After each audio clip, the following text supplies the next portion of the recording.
To add Calendly to Shopify, start by logging into your Shopify store and navigating to the Shopify App Store. Search for Calendly and click on the Calendly app to install it.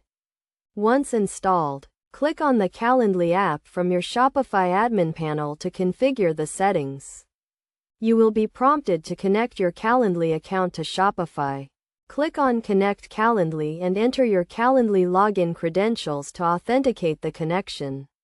After successful authentication, you will be redirected back to your Shopify store.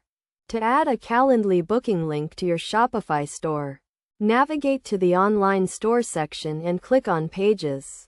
Click on Add Page and enter a title for the page, such as Book a Meeting.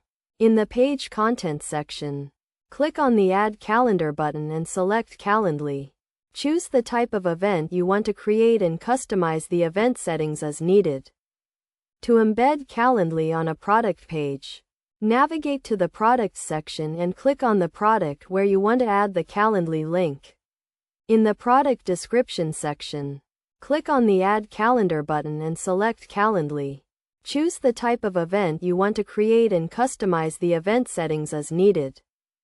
Best practices for using Calendly on Shopify include customizing the event types and settings to match your business needs, testing the Calendly link on different devices and browsers, and monitoring the performance of your Calendly events using analytics tools. By following these steps and best practices, you can effectively add Calendly to your Shopify store and start scheduling meetings with customers.